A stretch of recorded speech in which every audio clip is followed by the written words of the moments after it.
Welcome out, everybody, to the Marketing to Win podcast, where we look at marketing success, trying to dissect it a little bit and pick out lessons that can be learned. Today, stoked to talk with Kyle Garrett, which actually, by the way, it's funny. I was putting together a couple of thoughts and notes, and I didn't realize you just barely switched jobs. I did, yeah. Week I almost 3. didn't. I almost didn't look it up. I was gonna go in and just say, "Hey, he's from Bamboo," but you're not working at Bamboo anymore. So talking with Kyle Garrett. Kyle, go ahead and give yourself a quick intro. Yeah, happy to be here on the podcast. So my journey as far as marketing, automation, and kind of operations goes, 5 or so years ago, I was a high school teacher. I was teaching high school biology, and in the summertime, since teachers don't make enough money and have their summers open, I was actually doing sales for a software company that was based here in Utah. I was actually in Las Vegas. And so during one summer, they said, "Hey, if we move you to Utah, will you be full-time sales?"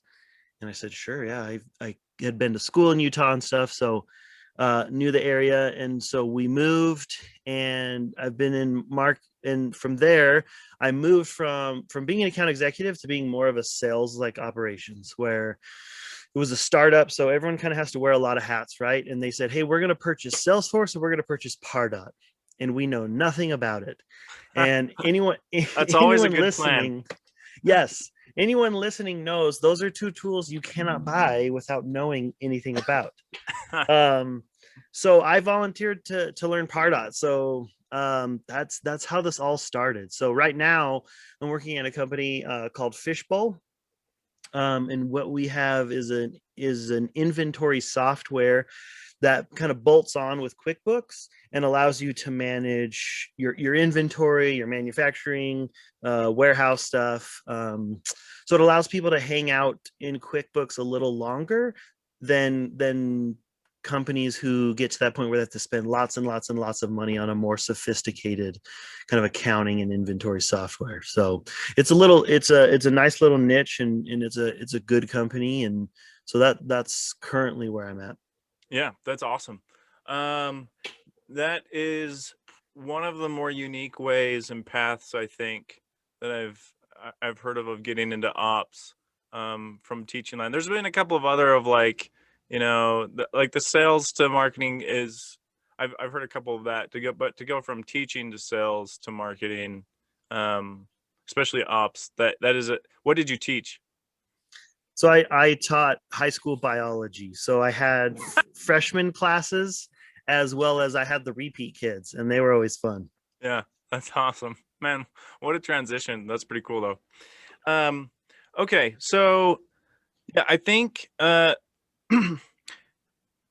let's go ahead and dive in and talk a little bit about some of the things. I mean, you spent a good amount of time at Bamboo, and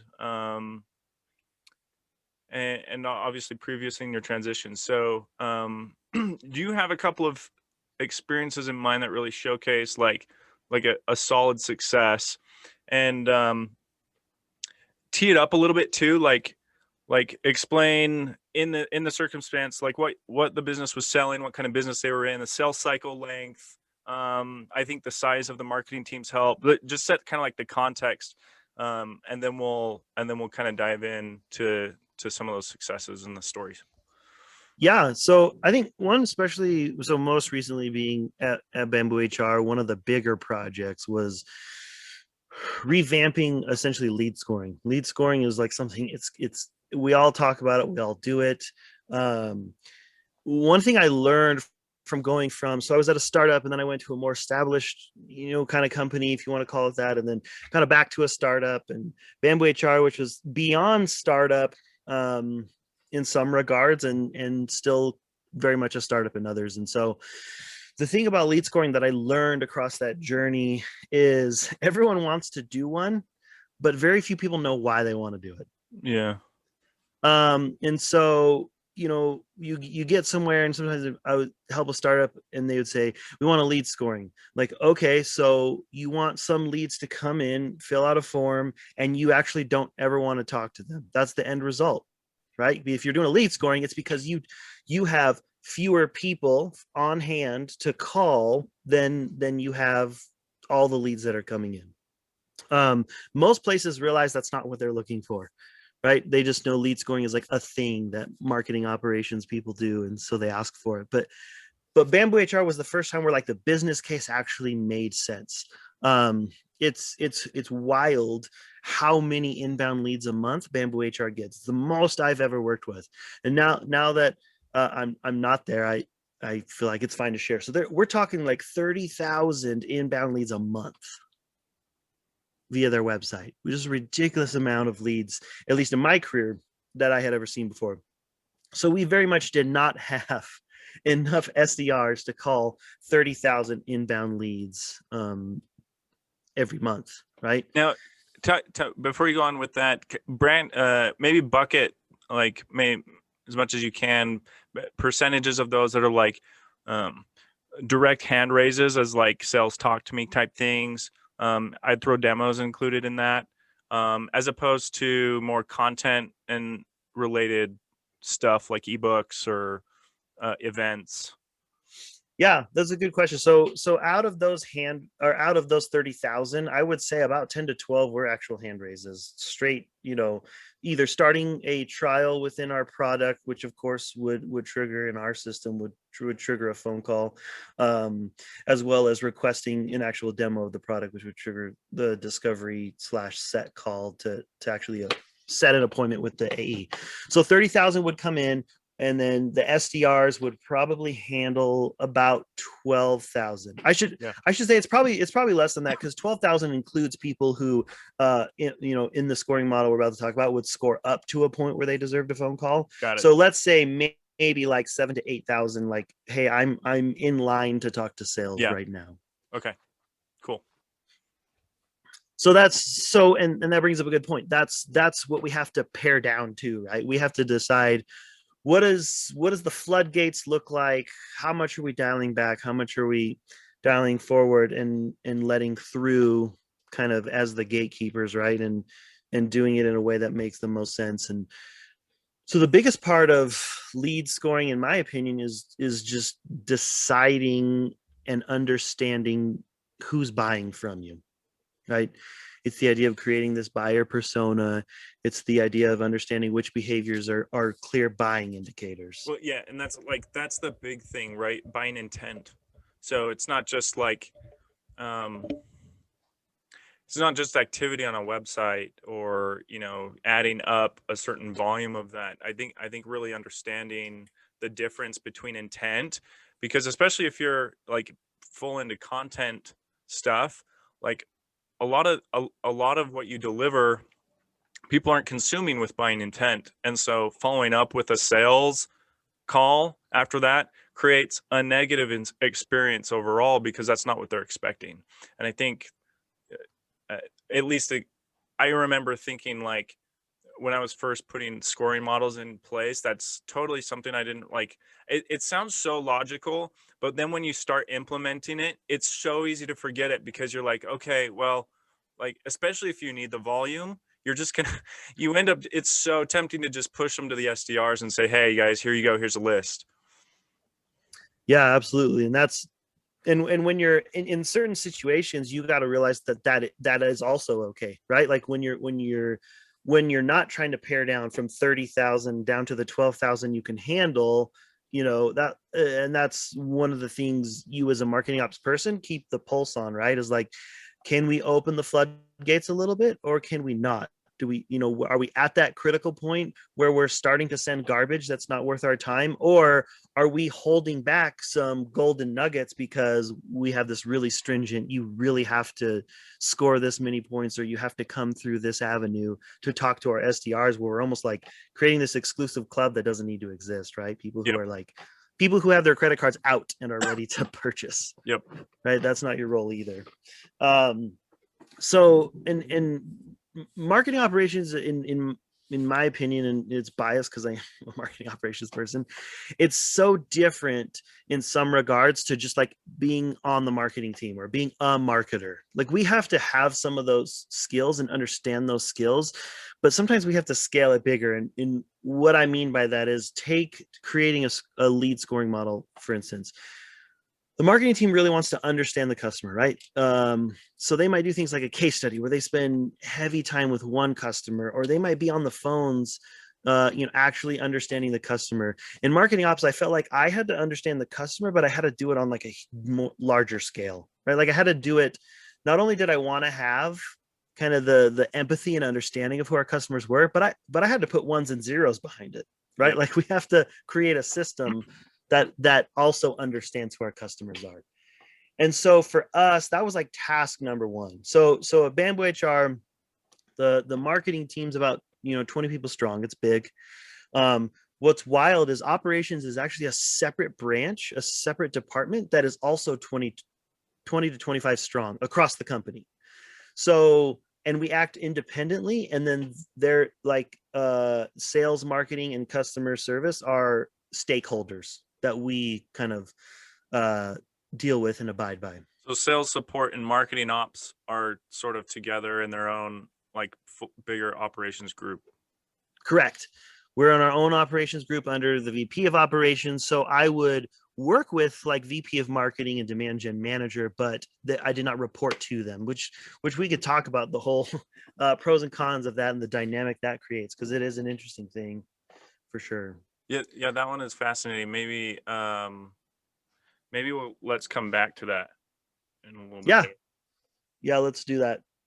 So talking more on this project of lead scoring, the first thing we want to do is understand our customers. So we aggregated data from every source we could imagine, right? We used Marketo, we used Salesforce, we used Gainsight was the one that our customer service used. So we wanted to combine two things because we wanted to keep things in mind. We obviously want to get more of the people who buy your products, right? That's the end goal of everything. But we wanted to, if we were to find out that those people also were the ones who were the quickest to leave, we didn't want that to be the case. So we wanted to combine who was buying with who was staying as a customer. So we wanted to aggregate that data together. So imagine all the things that you can score on. Of course, there's behavioral and there's demographic, right? So behavioral, I always picture, how are they showing us that they want to buy the product? Demographic is how badly do we want them as a customer, right? How much of a fit are they for our product? And so when it came to the demographic side, that's really where we spent a lot of our time aggregating the data on who are they that buy from us. And again, tying that to, are they the same people who end up staying with us for a long time? Because that's what we really wanted to categorize and score off of. And so what we essentially did is combined, this is the first time I had done this in practice, but we combined behavioral with demographic to create kind of a grid system, right? So your interactions in behavioral could lead you, it was kind of a reverse order. So 4 being the least engaged, 3, 2, 1 being the most engaged, right? And then across like being the best fit for us, that was like you expect from school A, B, C, and D. So essentially, if you were the best fit and a high activity, you were an A1 lead. That's kind of why we did it like that. A1 just sounds good. Yeah. So you're talking about essentially identifying like factors that would indicate churn potential, right? Like, so tell me, how did you guys like go about figuring that out? Because that's an interesting part of like scoring. You're like basically trying to identify data that hasn't happened yet and include that in the score. So how did you go about like adding that as a part of your like lead scoring model? Yeah, so for us, that was more heavily geared towards the demographic side, right? We looked at who left and more just who they were. Yeah. So we looked at things like their industry. We looked at who was the job titles of who actual were the decision makers on the original purchasing. Um, we looked at their revenue size, we looked at their employee number size. So basically, after like all was said and done, we came to the conclusion of, our product really works for companies that have a company size of say like 50 employees to 300 employees, because what we found is above and below that they either churned fast, or they churned once they found a product that could more fit their enterprise needs. Mhm. So it was more geared on who they were that left us, maybe not indicators behaviorally that did that. And that was mostly because we have these siloed systems, right? We were trying to get to this one source of truth where Gainsight plus Marketo plus Salesforce lived almost agnostic of all of those in this like data warehouse, right? And Yeah. it was pretty daunting and still being worked on. But so behavioral wise, we would have loved to have grabbed Gainsight and said, hey, if people, if someone does this many tickets in a year, they're having issues and more likely to churn. We didn't get to that point, but that would have been awesome. Yeah. The whole single source of truth thing um is so fascinating because like I haven't been in massive companies. My work at Franklin Covey, they were pretty big, and and we made attempts. There was attempts to kind of do that, and essentially on their side there was a combination of two systems, which doesn't obviously count as a single source of truth because that shows how difficult it is. Um, I'm finding though, um, so this is taking a little bit of a tangent off of lead scoring and then going into the single source of truth idea. So on a marketing team of 3 at this point, and teeny company, right? Our at CloudUp, our total company is like 35, maybe 40. Um, I have found that there's enough, hacks isn't the right word, but there's enough paths to be able to combine data the way I need it to, that the headache of getting everything into a single place isn't worth it. Especially, and now obviously for enterprises, it's a totally different story because there's the resources to do it, and when there's so much data, you have to figure something out. But for small teams like mine, it makes no sense because there's enough connectors through stuff like Zapier or whatever to get enough of the data where I need. Like I use webhooks all day long right now, like tons of webhooks. I use webhooks to get data into Salesforce. I use webhooks to get data into like our NPS system, like just a lot. Like it's simplified, and I have found that for small teams, that flexibility and nimbleness is really helpful because like if something breaks, there's a single path and it's easy to fix, and I don't spend too much time worrying about it. Whereas in that like single source of truth, usually there's like 5 points along the path, or there's like 3 branches, and it gets so complex and it's like a nightmare. And I feel like I lived that a little bit at Franklin Covey because we were of the company size where we needed to be more flexible, but we had enough infrastructure in place that we were like overcomplicating what we could handle. And that was just like, it was so tough. Yeah, it is difficult, and Bamboo was probably the first time where we were attempting it, and it needed to be attempted, right? So the single source of truth, that what was interesting is we had essentially independent analyst team, right? So 4 or 5 analysts, some are allocated to marketing, some allocated to sales data, some to customer success, some just FP&A running the business, right? um and so the idea was to just feed all of this data into a separate data warehouse that these guys and gals could just write SQL for, right? And report out. And it was more for reporting purposes than anything. Because what I found is when I was first at Bamboo HR, I kid you not, probably 80% of my time reconciling what reports that FP&A or marketing analysts were showing versus what the channel managers were seeing in their Salesforce reports. Right? They would say, "Hey, I just pulled this Salesforce report and it says I got 250 50 MQLs this week. But Power BI, which for us was our data visualization tool, so substitute Tableau, substitute Grow, substitute whatever, Yep. Gecko board, right? Is saying I've got 227, right? So I'm missing 23 of these MQLs. Where did they go? Yeah. So the hard part was when you get analysts on it, man. I mean, there are so many scripts and so many lines and so many filters that like it would take you 20 minutes just to repeat those in Salesforce, right? So they're just not pulling the same report. So Yep. it just creates this like busy work of is me tracking down these 23 MQLs really hinging on whether or not your channel was successful this month? Probably not in our case, right? So I definitely get both sides, right? I've seen where just anyone being able to pull a report so that it's kind of ubiquitous or there's multiple sources for it. That's been great. But then I see where if everyone has their hands kind of in the analytics pot, you start to have these disparities of, well, our conversion rates look like this, and I thought they, were this, and so now we're just talking about which conversion rate do we look for. So I think I guess the answer is whichever one gets you to have less of those conversations is the way for your company to go. Yeah, so that's great. Okay, so I'm going to kind of tie that back into lead scoring, and you can tell me how I'm wrong. I think you'll differ a little bit on this opinion, which is good. So, at Franklin Covey, I did a lot of similar stuff that you did at Bamboo, like figuring out lead scoring models, activity, whatever.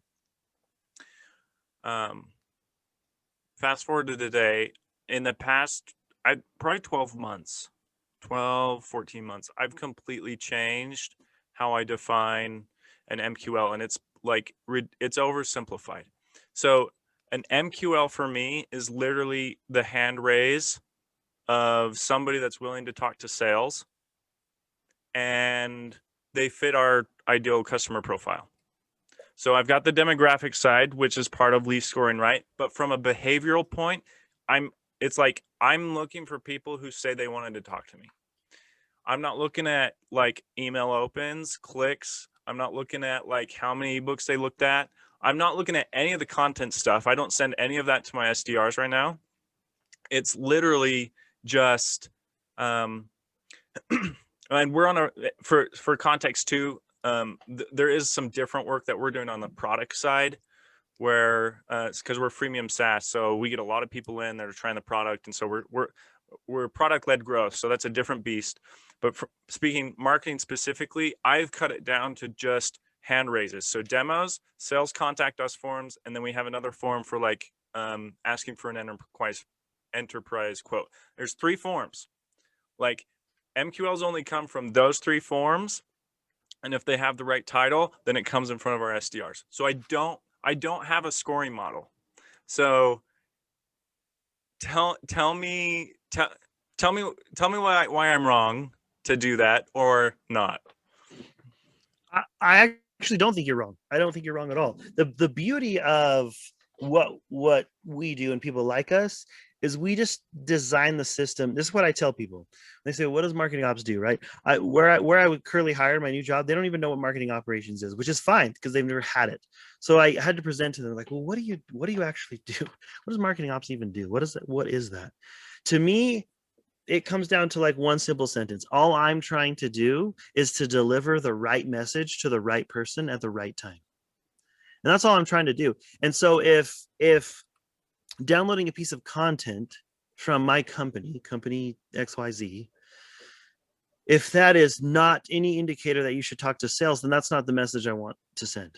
So if that doesn't work for you, that doesn't work for you. What's interesting is after everything I've said about lead scoring, Bamboo HR actually ran like a tandem model. Anything that was MQL is actually what you're talking about. It was only if you started a trial, asked for a price quote, or wanted to schedule a demo, right? Those are the only things that in our system actually made you an MQL. So in tandem, what we did is our lead scoring, all it did was create this new, what we called prioritized demand.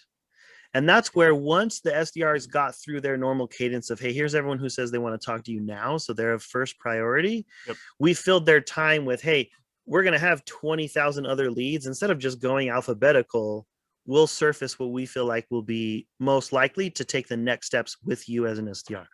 So you're not wrong, because we did the same thing. My scoring model that I created with, we were lucky enough to have two marketing operations people at the same time at Bamboo HR, um, that we created together, was essentially to take the high funnel content and understand who should be prioritized in those larger buckets. Okay. Yeah, well then that makes sense if we were like along the same lines, because yeah, I haven't met there are some out there, and what I'm there are companies out there that have enough inbound hand raises for their sales team to spend all their time with. They're very few though. And if they do have them, I would imagine most of them probably like don't last there very long, because then they're growing. And so then they're like, well, let's get more people to follow up with these, and and so that prioritization, I think, makes sense and is where we're headed down, I think, with like the product led growth stuff, where um not everything we're surfacing to the sales team is not everything we're surfacing to the sales team is like indicates buying intent, but there's significant product usage and behavioral stuff that paired with the demographics, then we're like, I think we're doing what, the same thing you're saying. um I think the point is that for anybody listening, especially with like new marketing operations folks, the tendency I think that the tendency and easy thing to do is get caught up in scoring activities, and every activity. Like if you go through, I haven't been through Marketo's courses. We had Eloqua over at Franklin Covey. But you go through those courses, and when they talk about lead scoring, they're like, oh, if a contact, fills out 2 forms, then you can score it higher. If they visited 5 high value pages, then you can add 30 points to the score. And you start going through these courses that Martech's kind of putting on you, and you're like, hey, that makes sense. Yeah, that totally makes sense. I'm going to do it. And then before you know it, you have like 12 factors going into this lead scoring model that it takes to like, and like you need 7 of the 12 to get to qualified or whatever. And now when the SDR or sales team finally sees them, they have no idea what they actually did. They just know that there's this kind of like nebulous formula that marketing says they're ready for, and and and it's so complicated that, um, to your point about right message, person, people, and time, like you've forgotten what the prospect experience is like, what they might be looking for, and the complexity. To your point, you're having these conversations that just slow you down and are doing the opposite of what you were trying to do. Yeah, absolutely. And I think you're spot on. I think you'll find that if after you've built a lead scoring, and if you do exactly what you're talking about, right? If you're just, hey, every web page visit is a point, every content downloaded is 25 points. When they get to 100, they're ready. Maybe demo trial pricing is 100 points by itself. You basically just have this artificial threshold that you're having people cross. I can't tell you how many times exactly what you said happens. SDRs go, I what do I talk to them about? I don't know what they did. What is this? Because we got to the complex point where like basically the activity I would show up in Salesforce was like this cryptic 10-digit code that marketing made up for attribution purposes. Like we could decipher it with our analytics team, Yeah. but as an SDR, you would have no idea that 10-digit code means, oh, they downloaded our definitive guide to culture. And so it's like, what do you even talk about, even though you're surfacing these right leads? Yep. And so I totally agree that just creating a lead scoring, and that's kind of what I alluded to at the beginning, is just creating a lead scoring model for the sake of creating a lead scoring model is not going to be an improvement on your system. It's just not. Yeah. Okay. So to that point, what improvements did you see from where you started and then where you ended up in this time span?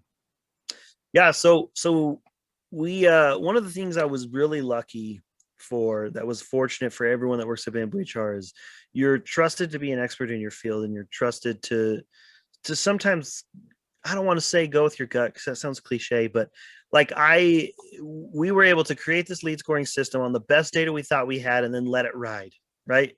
Put it out in the wild, let it happen, and then we could see if the results were good. So what was really cool is then we went back, right? 30, 60, 90 days later, and we did that same grid, right? So imagine a matrix in an Excel spreadsheet, Google Sheet, what your preference, hopefully not numbers, even though I'm a Mac guy. Huh. Hopefully use something better.